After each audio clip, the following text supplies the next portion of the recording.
Hello student, आपका स्वागत है स्प्लिट स्टडी चैनल पे।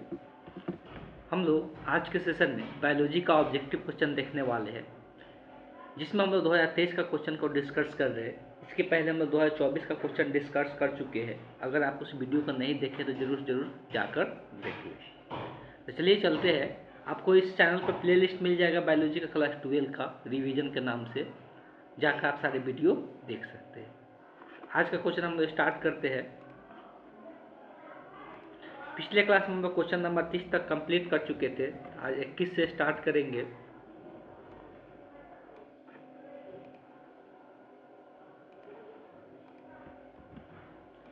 निम्नलिखित में से कौन सी अयुग्मित संरचना है?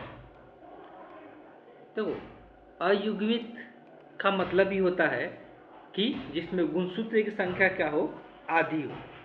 अयुग्मित का मतलब होता है जिसमें गुणसूत्र की संख्या कितना हो, आधी हो। इस बात को ध्यान में रखें। तो हम लोग को पता होना चाहिए किसमें गुणसूत्र की संख्या आधी होती है, किसमें पूरा होता है। तो अगर हम लोग आधी वाला गुणसूत्र का बात करते हैं तो आधी वाले गुणसूत्र को हम लोग n से दिखाते हैं, और पूरा गुणसूत्र हो तो उसको हम लोग 2n से दर्शाते हैं। ठीक है, किसी भी जीव के लिए होता है। अगुणित का मतलब भी होता है आधा। ठीक, तो आधा किस में होता है? देखो, अंडाणु और युग्मक जो होता है, अंडाणु जो होता है और युग्मक जो होता है, उसमें जो गुणसूत्र होता है हमेशा कैसा होता है? अगुणित होता है। कैसा होता है? अगुणित होता है, द्विगुणित नहीं होता। ठीक है, जिसमें पूरा होता है उसको हम लोग क्या कहते हैं? द्विगुणित के नाम से जानते हैं। अगर हम लोग युग्मनज का बात करते हैं तो युग्मनज कैसे बनता है? तो दो युग्मक, एक होता है मादा का मादा युग्मक, एक होता है युग्मक जो होता है नर का होता है। नर युग्मक मादा युग्मक हम लोग बोलते हैं। जब ये दोनों आपस में मिलता है तो दोनों आपस में मिलने से क्या बनता है? युग्मनज का निर्माण होता है। युग्मनज का निर्माण होता है। और जो ये युग्मनज बना, अब इस दोनों के पास आधा आधा होता है, तब जाके मिलकर पूरा होता है। इसको हम लोग द्विगुणित कहते हैं। इसको क्या कहते हैं? द्विगुणित के नाम से जानते हैं। और जो ये आधा आधा होता है तो इसको हम लोग क्या कहते हैं? अब देखो, ये जो मादा युग्मक होता है तो मादा युग्मक के रूप में क्या होता है? अंडाणु होता है। नर युग्मक के रूप में क्या होता है? शुक्राणु होता है। नर युग्मक के रूप में शुक्राणु होता है। तो अंडाणु अच्छे शुक्राणु लिखा रहे, उसका मतलब ये है कि गुणसूत्र की संख्या कितना है? आधी है। तो इसको हम लोग क्या कहते हैं? अगुणित कहते हैं। अगुणित के नाम से जानते हैं। ये भी अगुणित होगा और ये भी क्या होगा? अगुणित होगा। लेकिन जब मिलने के बाद क्या बनता है? तो युग्मनज का निर्माण होता है, जो कि द्विगुणित होता है। तो इस क्वेश्चन का जो करेक्ट ऑप्शन होगा, अगुणित के बारे में पूछा है तो बी और सी दोनों के दोनों होगा। तो देख सकते हैं दोनों ऑप्शन किस में है? डी में है। तो डी द करेक्ट ऑप्शन इस क्वेश्चन का हो जाएगा। चलिए चलते हैं आगे का क्वेश्चन डिस्कस करते हैं।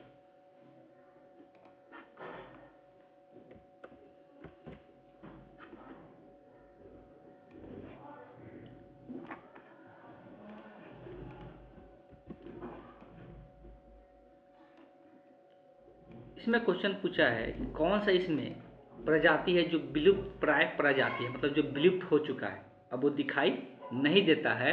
जो अभी हम लोग चर्चा करें जो विलुप्त हो चुका है, तो याद रखना है ये कौन सा प्रजाति है? तो निफेंथिस है। निफेंथिस जो है अब ये विलुप्त हो चुका है। विलुप्त प्राय मतलब कि अब वो दिखाई नहीं देता, वो प्रजाति अब संसार से खत्म हो चुका है। ठीक, तो वो क्या है? निफेंथिस याद रखना है, ये एक पौधे का प्रजाति है। इस क्वेश्चन का जो करेक्ट ऑप्शन होगा, option A the correct option हो जाएगा।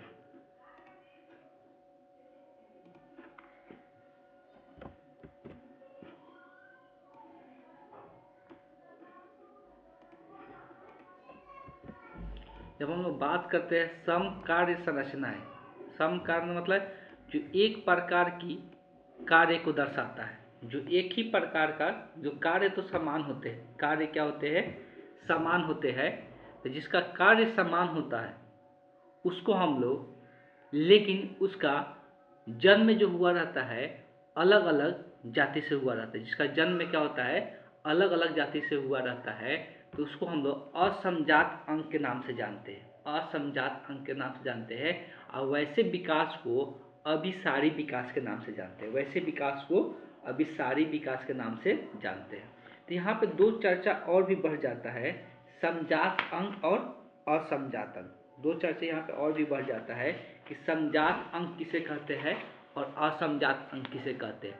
ये बहुत बार सब्जेक्टिव में भी पूछा जाता है, इसलिए सभी को इसको ध्यान में रखिए। सबसे पहले चर्चा करते हैं समजात अंग का। देखो, समजात अंग वैसा अंग को बोलते हैं। अब देखो, बहुत सारे जीव ऐसा होते हैं जिनका कार्य तो उसका अंग का कार्य अलग अलग होता है, लेकिन होता क्या है कि उसके जो उद्भव है, उद्भव मतलब जिसका निर्माण हुआ है वो एक ही है, सबका समान उद्भव है और संरचना, लेकिन कार्य अलग अलग होते हैं। उद्भव और संरचना क्या होते हैं? समान होते हैं। तो यहाँ पर एक पॉइंट ऐड करेंगे बस इसके लिए कि इन अंगों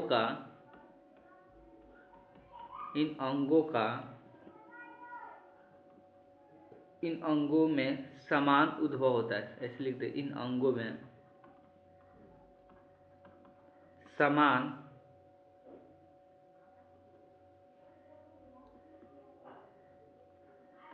उद्भव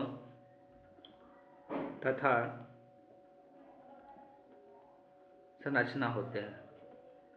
समान उद्भव होगा, संरचना होते हैं। उद्भव भी सब, उद्भव मतलब जहाँ से ये निर्माण हुआ है सब एक ही जाति से निर्माण हुआ है, इसका मतलब यही है, ठीक है। और संरचना क्या है? समान है, लेकिन कार्य क्या होते हैं? अलग अलग होते हैं। लेकिन कार्य अलग अलग होते हैं, अलग अलग होते हैं। लेकिन कार्य क्या होते हैं? अलग अलग होते हैं। अब यहाँ पे सम कार्य का मतलब है कि समान कार्य, लेकिन यहाँ पर क्या है? ये कार्य अलग अलग बताया जा रहा है। जैसे अगर बात करेंगे पक्षी, चमगादड़ के जो पंख होते हैं, तो दोनों का पंख जो है, दोनों का पंख का कार्य अलग। जैसे मेढक, घोड़े और मानव का अग्रे पाद होता है, अग्रे पैर जो होते हैं, तो सबका कार्य अलग अलग होते हैं। भले ही एक ही, जैसे इसका भ्रूणीय स्ट्रक्चर देखते हैं तो सबका एक ही दिखाई देता है, लेकिन सबका कार्य क्या होते हैं? अलग अलग होते हैं। इस बात को ध्यान में। और जब इस प्रकार का विकास होता है, जब इस प्रकार का विकास होता है, तो हम लोग इस विकास को हम लोग क्या कहते हैं? तो अपसारी विकास के नाम से जानते हैं। तो यहाँ पे एक और पॉइंट इसमें ऐड कर लेना है, समजात अंग के विकास को अपसारी विकास कहते हैं। अपसारी विकास कहते हैं। बस ये बात ध्यान में रखना है। दूसरा हम लोग चर्चा करेंगे असमजात अंग।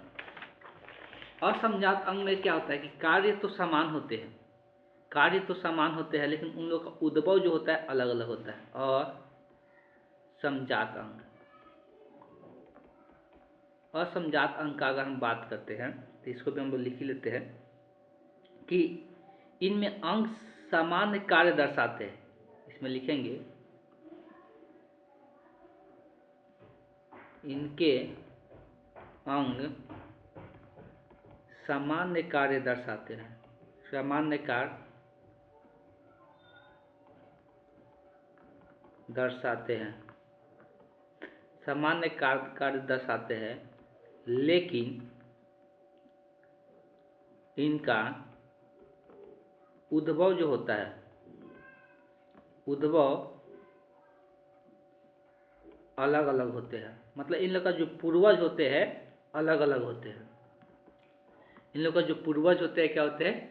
अलग अलग होते हैं। तो इसको हम लोग असमजात अंग कहते हैं। कार्य समान होते हैं।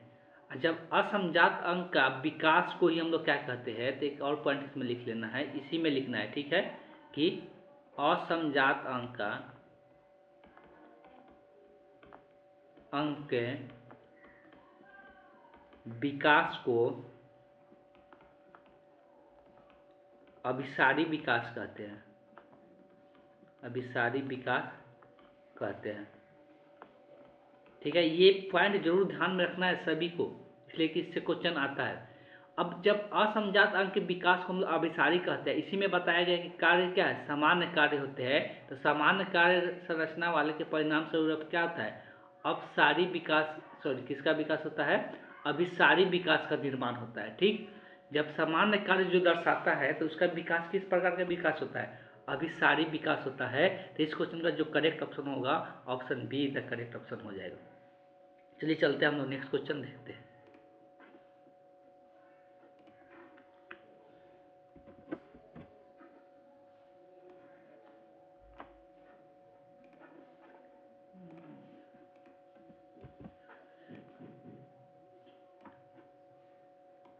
पूछा है जावा कपी मानव का कपाल क्षमता मतलब देखो मानव का जो क्रम विकास हुआ है वो अलग अलग जातियों से हुआ है, जो कि उस टाइम का अलग अलग काल में अलग अलग बनावट था। और उसका जो आयतन था दिमाग का, वो दिमाग का आयतन भी सभी का क्या था? अलग अलग था। दिमाग का जो आयतन था वो भी सभी का क्या था? अलग अलग था।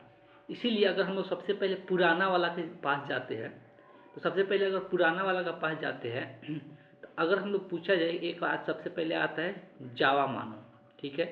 तो जावा मानव का आयतन पूछा जाए तो ये 900 सीसी होता है। कितना होता है? 900 सीसी होता है। वैसे ही कुछ और मानव का अब याद रखें इसलिए पूछा है, तो होमो हेबिलिस के पूछा जाता है। होमो हेबिलिस, इसका आयतन अगर पूछा जाए तो इसका आयतन 700 सीसी का बताया जाता है। और पूछा जाता है नियंडरथाल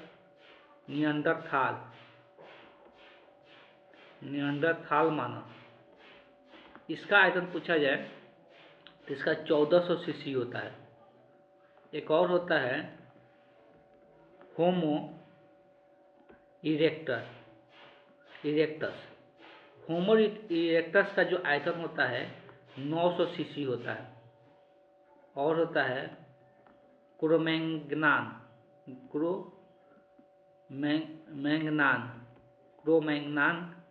मानव, इसका जो आयतन बताया जाता है ये 1600 सीसी होता है। और जो हम लोग है, तो हम लोग का अभी हम लोग को क्या, हम लोग का साइंटिफिक नाम क्या है? होमो सेपियंस बोलते हैं। हम लोग को अपने आप को क्या बोलते हैं? होमो सेपियंस कहते हैं। तो होमो जो सेपियंस है, अभी के जो मानव है, उनका जो आयतन बताया जाता है, उनका जो कपाल का आयतन बताया जाता है कितना? 1450 सीसी बताया जाता है। ठीक, तो ये इतना डाटा याद रखना है। इसमें से कोई भी पूछे तो आप आंसर दे सकते हैं। तो इस क्वेश्चन का जो क्वेश्चन का आंसर होगा, इसमें जावा कपी मानव के क्षमता के बारे में पूछा है तो कितना हो जाएगा? 900 सीसी निकल के आएगा। कितना आएगा? तो 900 सीसी। तो इस क्वेश्चन का जो करेक्ट ऑप्शन होगा option A is the correct option हो जाएगा। चलिए चलते हैं नेक्स्ट क्वेश्चन देखते हैं।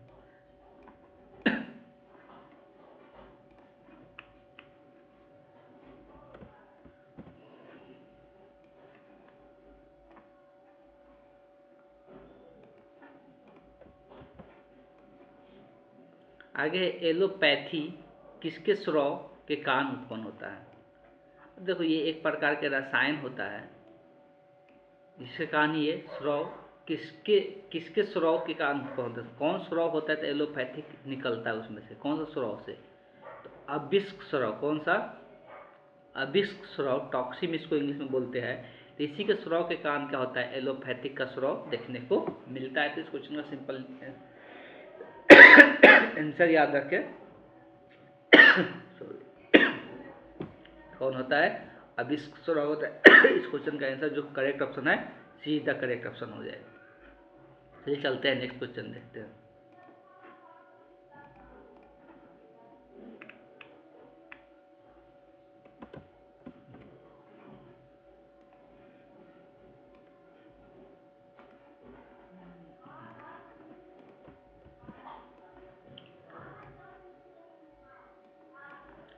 आवृत बीजी पौधों में बोला गया है कि आवृत बीजी पौधों में भ्रूण पोष में गुणसूत्रों की समगुणता क्या होती है?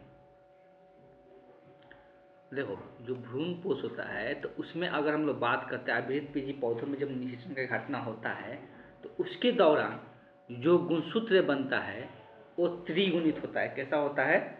जो गुणसूत्र बनता है वो त्रिगुणित बनता है, द्विगुणित नहीं होता है। हम बार बार बताते हैं अगुणित किसको बोलते हैं? जब n रहेगा तो उसको हम लोग अगुणित कहते हैं। इसको हम लोग क्या कहते हैं? अगुणित के नाम से अगुणित कहते हैं। इसको हम लोग क्या कहते हैं? अगुणित कहते हैं। 2n रहता है तो इसको हम लोग क्या कहते हैं, द्विगुणित कहते हैं, द्विगुणित कहते हैं। अगर 3n रहता है तो उसको हम लोग क्या कहते हैं, त्रिगुणित कहते हैं, हम लोग त्रिगुणित कहते हैं। तो इसमें जो सूत्र गुणता जो पाया जाता है वो त्रिगुणित होता है।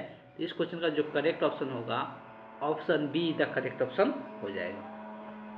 चलिए चलते हैं आगे क्वेश्चन डिस्कस करते हैं।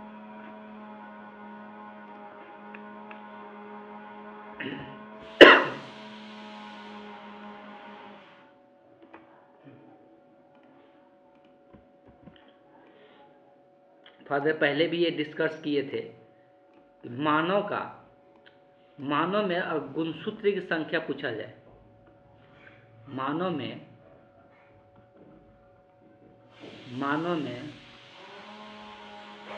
गुणसूत्र की संख्या पूछा जाए तो मानव में जिसको क्रोमोसोम इंग्लिश में कहते हैं तो कितना होता है, 46 होता है। तो मानव में जो गुणसूत्र की संख्या होता है 46 होता है।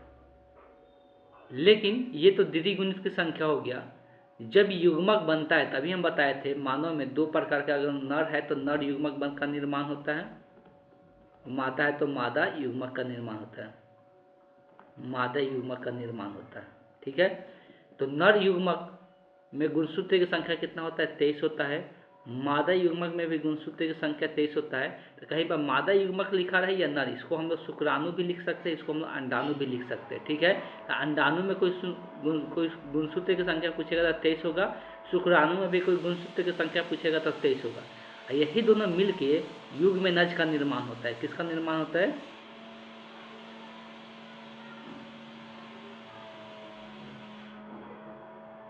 युग्मनज का निर्माण होता है। तो यही दोनों मिलकर क्या करता है, युग्मनज का निर्माण होता है, जिसका गुणसूत्र संख्या कितना होता है, 46 होता है। ठीक है, तो अब यहाँ पूछा है कि मानव युग्मक मतलब दोनों हो सकता है, नर या माधव, तो दोनों में जो गुणसूत्र की संख्या होता है कितना होता है, 23 होता है। तो इस क्वेश्चन का जो करेक्ट ऑप्शन होगा option see the correct option हो जाएगा। चलिए चलते हैं हम लोग नेक्स्ट क्वेश्चन देखते हैं।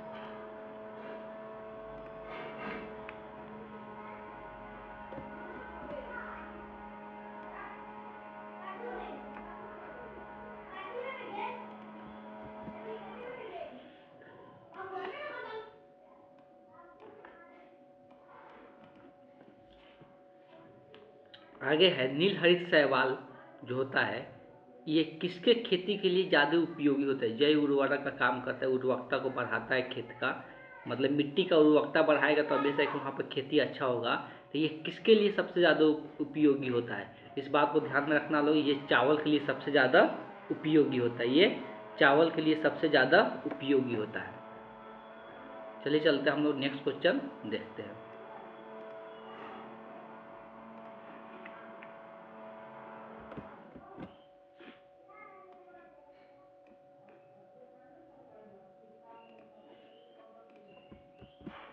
हम लोग बात करते हैं कॉपर टी किसको रोकता है। सबसे पहले बात करेंगे तो हम लोग पढ़ते हैं, एक चैप्टर ही पढ़े थे, निषेचन की घटना को रोकने के अलग अलग तरीका होता है। इंसानों में, मानव में निषेचन की घटना के रोकने का अलग अलग तरीका होता है। एक होता है मैकेनिकल तरीका होता है और कुछ रासायनिक तरीका होता है।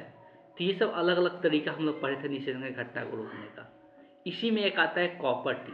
अब देखो एक आता है कंडोम जो कि कौन यूज करते हैं, तो नर यूज करते हैं।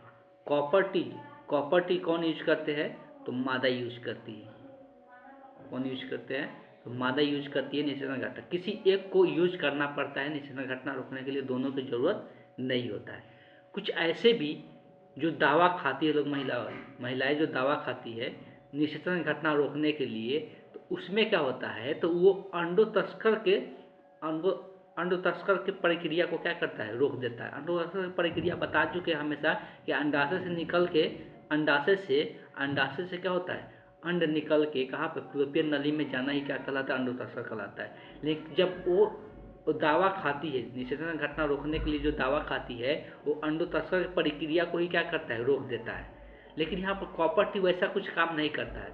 कॉपर टी योनि के अंदर लगाया जाता है, जो क्या करता है कि शुक्राणु को इधर ही रोक देता है, शुक्राणु का परमाणु से मिलने से क्या करता है, रोक देता है, मतलब निषेचन की घटना को ये रोक देता है। इसलिए इस कौन सा ऑप्शन इसका करेक्ट ऑप्शन होगा, option be the correct option होगा। तो ये ध्यान में रखना है, अगर कोई गोली का बात करेगा, सहेली गोली एक आता है, तो उसका अगर बात किया जाए तो वो क्या करता है, अनुतस्कर की प्रक्रिया को रोक देता है। ये सब बातें थोड़ा ध्यान में रखना है। तो इस क्वेश्चन का जो करेक्ट ऑप्शन होगा option be the correct option हो जाएगा। चलिए चलते हैं, नेक्स्ट क्वेश्चन देखते हैं।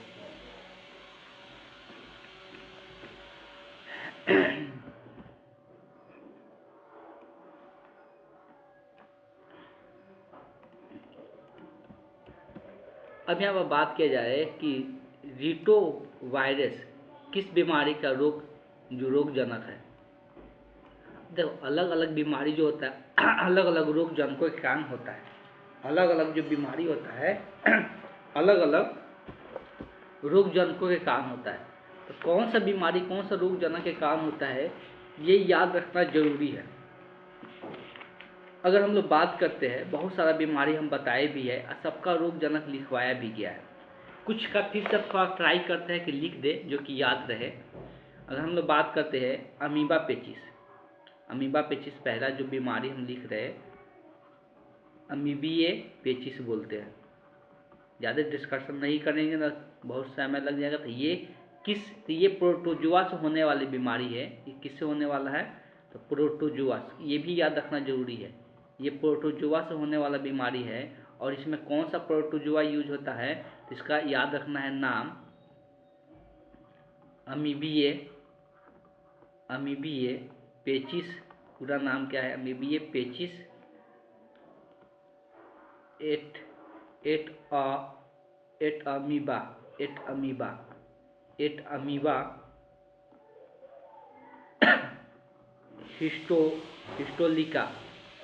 हिस्टोलिका, ये पूरा नाम उसका हो गया। ठीक है, तो इस प्रकार से नाम याद रखना जरूरी है।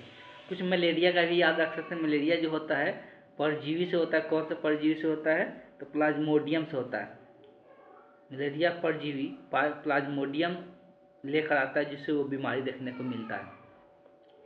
यहाँ पे चर्चा हो रहा है किसका किसका, तो उसी को हम लोग देख लेते हैं।